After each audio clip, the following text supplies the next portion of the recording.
Let me talk, excuse me, let me talk about something that comes up frequently in my profession. Everybody knows that I'm a nurse and stuff like that.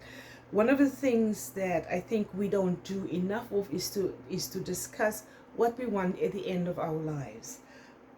If we get sick or anything, if we be in an accident or this, I mean, there are many options. Some people, like myself, I'm an organ donor. I have do not resuscitate on my license and stuff like that. So if something happens to me while I am in an accident, that will be proof that I do not want to be resuscitated in the event of nothing, that I will not be able to live a productive life after that.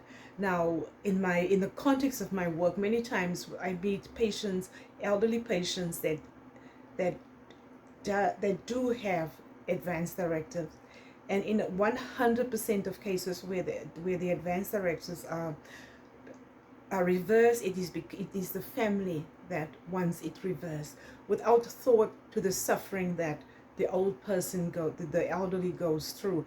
One of the things that I see frequently is when a person is, goes to a nursing facility, or is being taken care of home, they come in with pressure injuries on their buttocks, on their backs, and everywhere.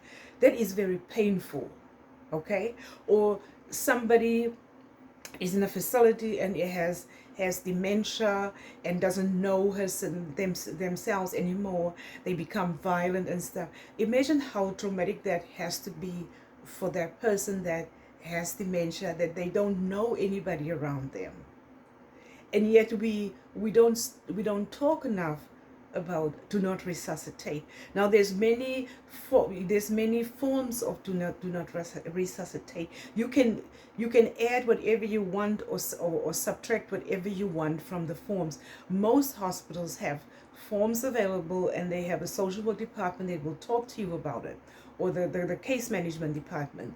For example, you can say, I do not want to be intubated, but I want to be given the medication. When I say medication, I'm talking about IV medication is going to keep the blood pressure and stuff up. Or like the one person that had his heart function, I think, was 10%, and his wife came and she talked him into changing his status to a full code. And I've never seen so much suffering. you know the man, in the end, I mean, he suffered for a good 6 months, until his sister spoke to her, and she decided, okay, well, I'm gonna make him DNR now. Now, on top of what she did, she seldomly came to visit him. So my question is, when you make a decision like that on behalf of your family, why don't you come and see them? Why don't you participate in their care plan? Why don't you have input in their care plan? Who is the do not resuscitate for? Is it for you? When you rescind it, is it for you, or is it for your loved one? I mean, that is something that everybody has to think about. And I think that we have to have more conversations about this. Families have to talk to each other about their wishes, what they want. Children have to ask their parents, because time flies by. By the time you open your eyeballs, you are 60 or 70 years old, and you never thought about it. Your kids don't know what you want. And if something happens, like for example, you may have a major stroke, they don't know what you want, so they say, oh no, she didn't want any of that. But in the meantime, you guys never spoke to each other about that.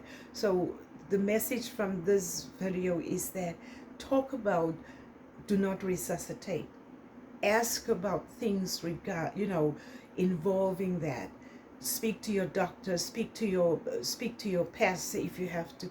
Talk to your family, but do not let it become a taboo, a topic where people will be made to die in misery because somebody didn't know. And one last point on this is that I think that we, in many cases, treat our pets much better and humane than what we treat our own elderly.